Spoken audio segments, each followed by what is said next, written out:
Morning students. तो हम आपका कर रहे हैं क्लास 11th का चैप्टर सेट्स। तो लास्ट लेक्चर में मैंने आप लोगों के साथ डिस्कस किया था universal set, union of sets और वेन डायग्राम का कंसेप्ट। तो आज हम डिस्कस करेंगे बेटा इंटरसेक्शन ऑफ सेट्स। ये क्या होता है intersection of sets?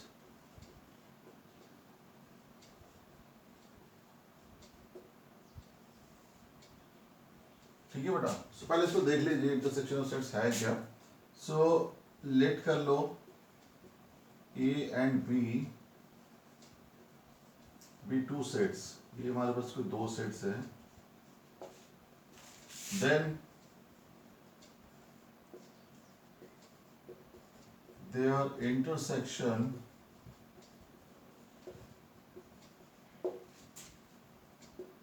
is denoted by this is A intersection B। देखिए यूनियन के साइन क्या था? This was the sign for union, ठीक है। और इसी को आप उल्टा कर दीजिए तो ये क्या बन जाएगा? इंटरसेक्शन। सो दो सेट आपके पास अगर ए और बी है तो उनकी इंटरसेक्शन का हम नोट कैसे करते हैं? A intersection B. और डिफाइंड कैसे करेंगे? And is defined as the set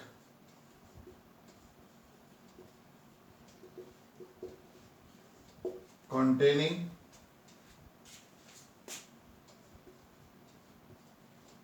those elements, वो वाले एलिमेंट इसके अंदर आ जाएंगे which are common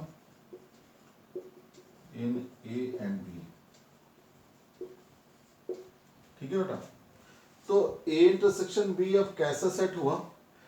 ऐसा सेट हुआ जिसमें A और B के कॉमन एलिमेंट्स आएंगे। ठीक है। कॉमन का मतलब हो गया जो A के पास भी होगा और B के पास भी होगा। चलिए सिंबॉलिकली पहले हम इसको कैसे लिखेंगे? A intersection B can be written as x belongs to A and x belongs to B। कोई एग्जांपल ले लेते हैं। लेट कर लो A मेरे पास कोई सेट है 1 2 3 और B कोई सेट है 3 और 4 और हमने निकालना है A इंटरसेक्शन B। तो A इंटरसेक्शन B की डेफिनेशन क्या कहती है? हमने वो एलिमेंट लेने हैं जो A और B में कॉमन हो, मतलब कि जो A में भी हो और B में भी हो। सो A में आपके पास क्या है? 1 है पर यहाँ नहीं है 1, 2 है पर यहाँ नहीं है 2, 3 है पर यहाँ पे भी है। सो 3 इज कॉमन। इंटरसेक्शन B क्या बन जाएगा? 3। ठीक है बेटा। सो इसी को अगर मेरे पास लेट कर लो, और एग्जांपल ले लेते हैं। x such that x is an odd natural number है, हमारे पास ऑड नेचुरल नंबर है। और b कोई सेट है x such that x एक इवन नेचुरल नंबर है।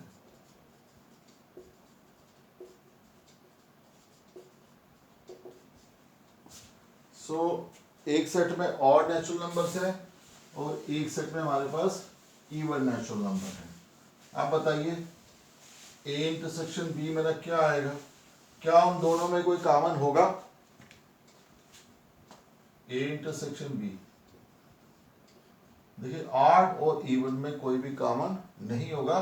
इन दैट केस मेरे पास इंटरसेक्शन क्या आ जाएगी? Empty set. ठीक है बेटा। तो यहीं पे एक डेफिनेशन आपके पास जनरेट होती है, that is the disjoint sets। So two sets A and B are said to be disjoint, are said to be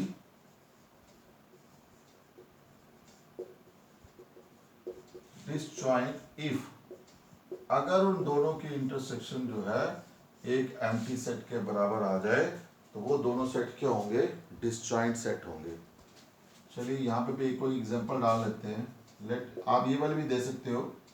let it मेरे पास ए में कोई 1 2 एलिमेंट है और बी में मेरे पास कोई एलिमेंट है 3 और 4। In that case A intersection B क्या आ जाएगा, 5। सो दिस इंप्लाइज दैट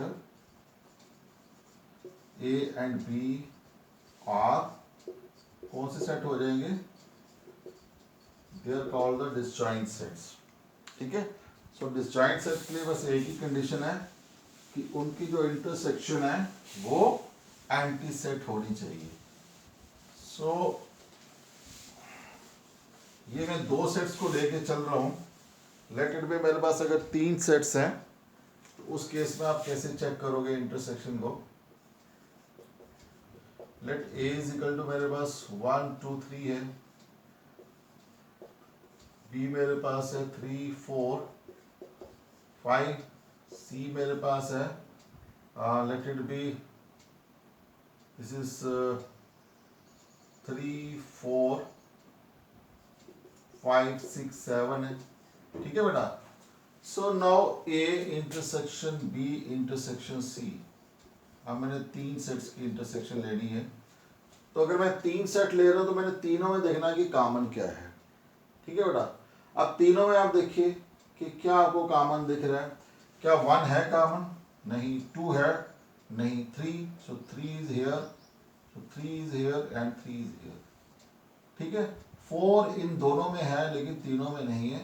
तो मैं तीनों की जब इंटरसेक्शन ले रहा हूं तो मुझे तीनों का देखना पड़ेगा कि क्या कॉमन है। So in this case 3 is common. ठीक है, तो इनकी इंटरसेक्शन क्या आ जाएगी, 3।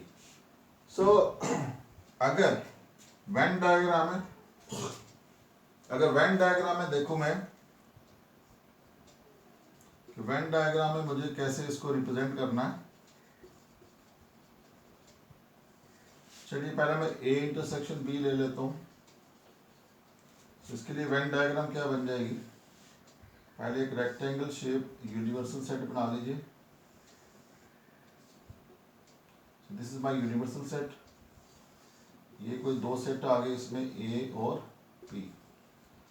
ठीक है बेटा। जब देखिए मैंने यूनियन आपको बताया था तो मैंने इस पूरे जितना भी एरिया पूरे 2 सर्कल्स ने कवर किया हुआ है हमने सारे को शेड किया था। But in this case I have to take the portion which is common to both A and B. So वो वाला एरिया लेना जो दोनों का कॉमन है। So clearly this portion is common.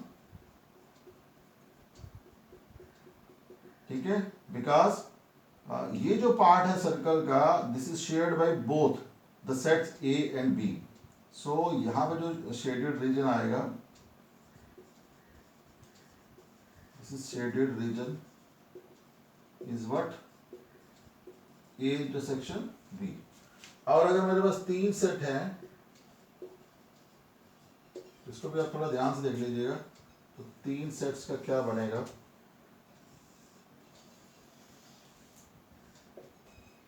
चलिए मेरे पास एक सेट ये आ गया,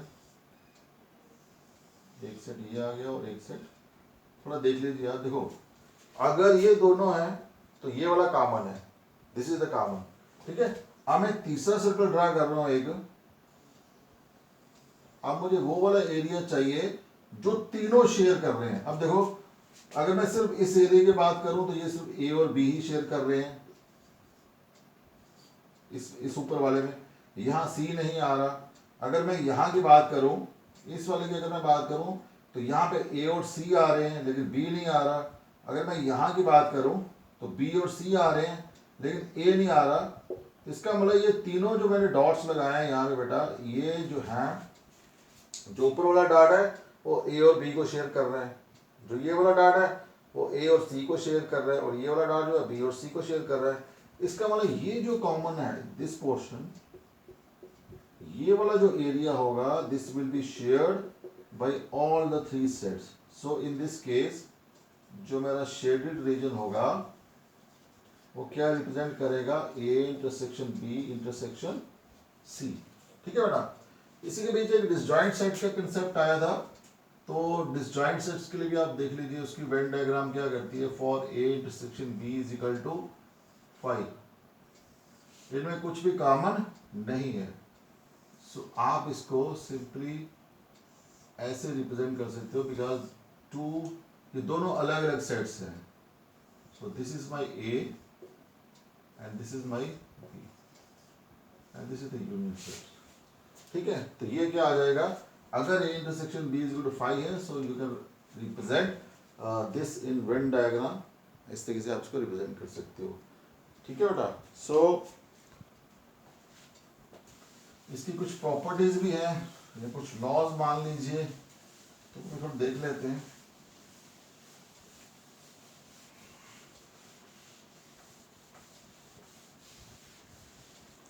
देखिए इसके कुछ लॉज हैं। सो नंबर 1 है, अगर आप ए इंटरसेक्शन ए ही निकालते हो तो you will get the A. ठीक है बेटा, A intersection A is equal to A ही आएगा। आप इसे चेक कर सकते हो, कोई भी एग्जांपल लेंगे। कॉम्यूटेटिव लॉ यहाँ पे भी होल्ड करेगा जैसे यूनियन में होल्ड कर रहा था, एसोसिएटिव लॉ भी यहाँ पे होल्ड कर रहा था, करेगा जैसे यूनियन में कर रहा था।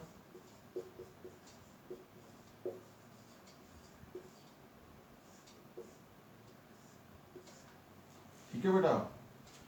और अगर आप देखो इसको फोर्थ, अगर आप एंटी सेट के साथ इसकी इंटीग्रेशन सॉरी वो करोगे, आप इंटरसेक्शन इसका करोगे, तो आपको क्या मिलेगा, ए और 5 में क्या कॉमन होगा, दैट इज 5, कुछ भी नहीं। ठीक है। नंबर 5, अगर आप यूनिवर्सल सेट के साथ इसकी इंटीग्रेशन सॉरी इंटरसेक्शन निकालते हो, तो क्या आ जाएगा आपके पास, देखो ए तो कोई सेट है, you is the universal set, तो इसका मतलब क्या हो जाएगा, ए के सारे एलिमेंट इसमें होंगे यू में, सो ए ही कॉमन होगा यहाँ पे।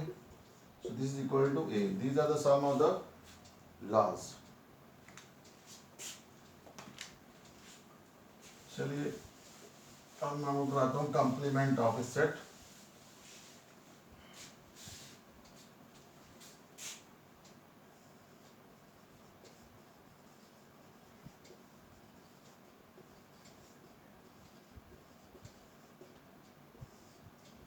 So this is very important, complement of a set। ठीक है बेटा। So complement of set को आप क्या लिखते हो, लेट कर लीजिए, let U be the universal set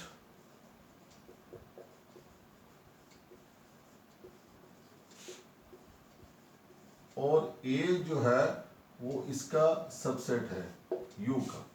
ठीक है, U आपके पास एक यूनिवर्सल सेट है और A कोई सेट है जो कि इसका क्या है, सबसेट है।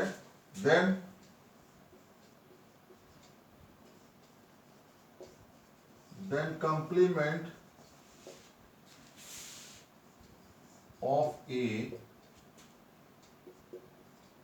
is, इसको आप कैसे लिखते हो, is written as sometimes A dash, कई बुक्स में A डैश लिखा हुआ है, और आप A C भी लिख सकते हो, और आप यूनिवर्सल में से इसको माइनस कर दो, U minus A,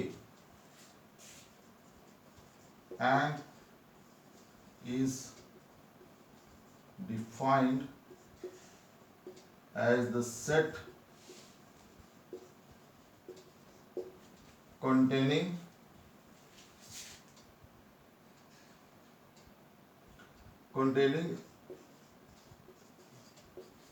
those elements of U which do not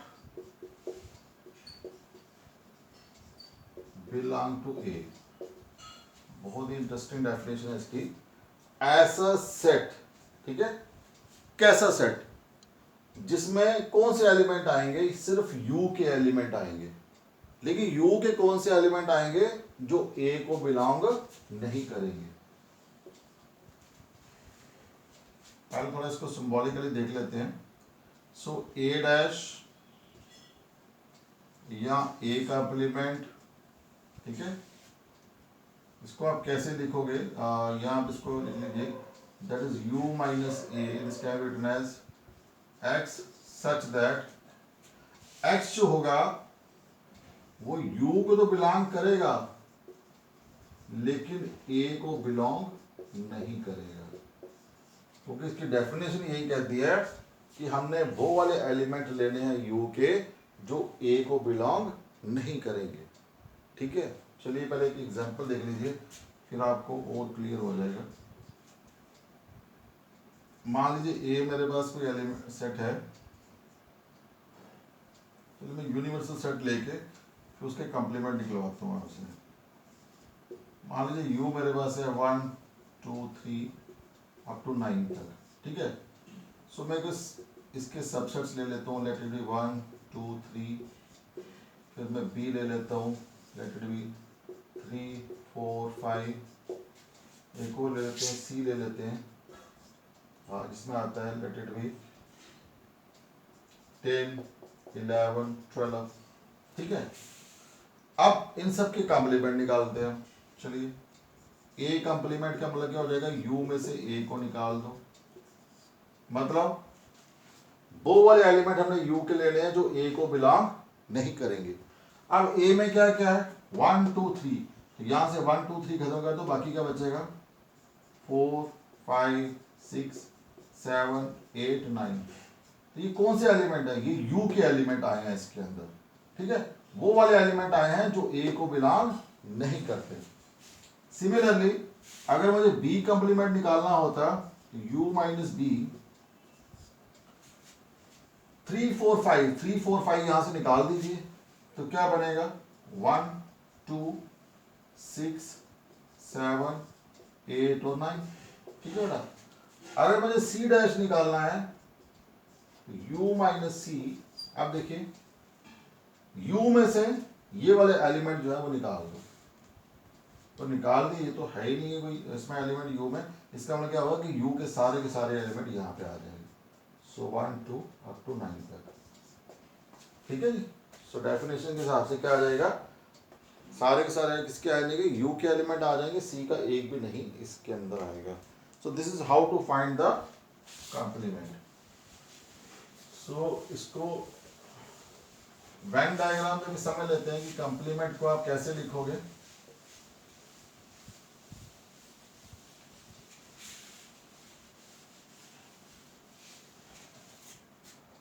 सो देखिए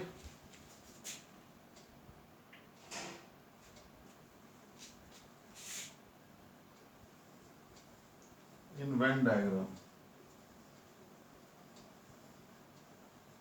सो वेन डायग्राम में एक रेक्टेंगल ले लीजिए, यूनिवर्सल सेट,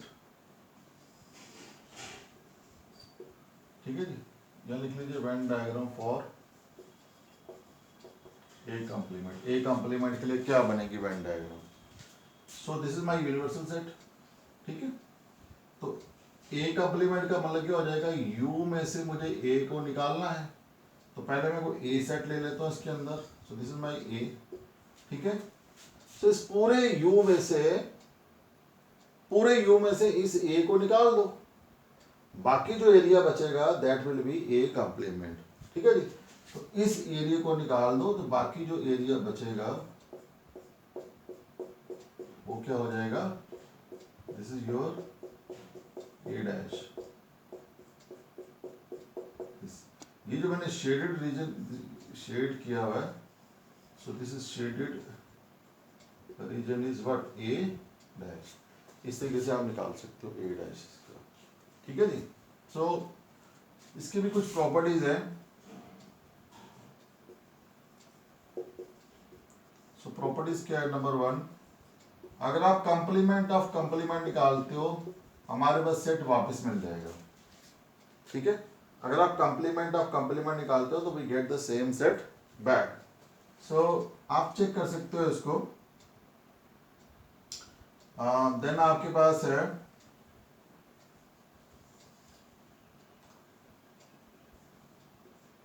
देखिए यहाँ पे डी मॉर्गन्स लॉ भी हैं ए इंटरसेक्शन बी का complement, that is A complement union B complement. और थर्ड इसमें है, अगर मैं ए यूनियन बी का कंप्लीमेंट लेता हूं तो ये क्या आता है, A complement intersection B complement. इसको बोलते हैं डी मॉर्गन्स लॉ।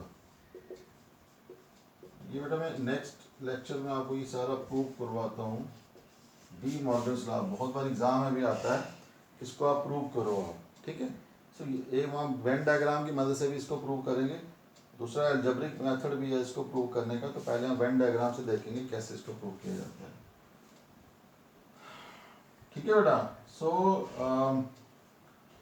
और भी हैं कुछ प्रॉपर्टीज आपकी बुक में मेंशन, वो आप देख सकते हो वहाँ पे, ठीक है। So these are the some important properties कि अगर कंप्लीमेंट ऑफ कंप्लीमेंट लेते हो तो आपके पास सेट वापस आ जाएगा। तो ए इंटरसेक्शन बी का कंप्लीमेंट है, देखिए इंटरसेक्शन यहाँ पे यूनियन में चेंज हो जाएगा। अगर यूनियन का लेते हो तो वो इंटरसेक्शन में चेंज हो रहा है वो, ठीक है। So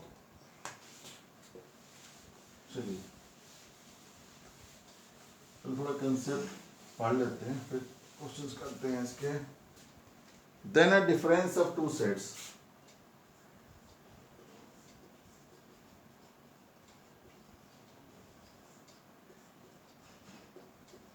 difference of two sets, ठीक है जी। So let A and B भी टू सेट्स, हमारे पास ये कोई दो सेट्स हैं। सो देन डिफरेंस का मतलब क्या हो गया, A minus B is the set, कैसा सेट होगा, containing those एलिमेंट्स, किसके, ए के, which do not belong to B, ठीक है बेटा। तो ए माइनस बी का मतलब लगभग वैसा ही है जैसा आपने कंप्लीमेंट निकाला, वहां पे डेफिनेशन क्या लिखी थी आपने, अगर मैं कंप्लीमेंट की बात करूं तो सेम डेफिनेशन मैंने लिखाई थी, वहां लिखा था elements of U which do not belongs to A, वहां पे u माइनस ए था। अब a माइनस बी आ गया है यहाँ पे, तो हमने क्या लिखा, एलिमेंट्स ऑफ a हमें चाहिए, वो वाले चाहिए जो b को बिलोंग नहीं करेंगे, ठीक है। अब जैसे मान लीजिए सिंबॉलिकली अगर आप देखोगे तो a माइनस बी को आप ऐसे लिखोगे, x such that x belongs to a and x does not belongs to b, ठीक है बेटा। और अगर आप इसकी वेन डायग्राम देखोगे ना, तो वेन डायग्राम भी देख लीजिए, साथ ही फिर मैं एग्जांपल लेता हूं। सो वेन डायग्राम में क्या आ जाएगा, ये बहुत ही इंटरेस्टिंग है, इसको आप एक बार देख लो, ये आगे आपकी प्रॉब्लम में भी यूज होगा, ये ए और बी, ठीक है। सो दिस इज माई ए और दिस इज माई बी, ये आ गया आपके पास कोई यूनिवर्सल सेट। नाउ ए में से बी को निकाल दो, ए में से बी को निकाल दो, ठीक है। तो मेरे बचेगा क्या, बी वाला सारा पोर्शन आप माइनस कर दोगे तो मेरे पास ये वाला पोर्शन बच जाएगा, दिस पोर्शन, ठीक है जी। सो दिस शेडेड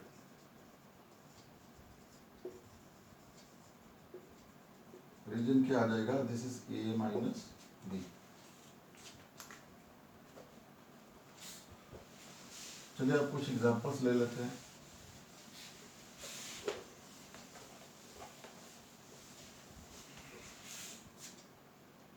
चलिए जैसे मान लीजिए मेरे पास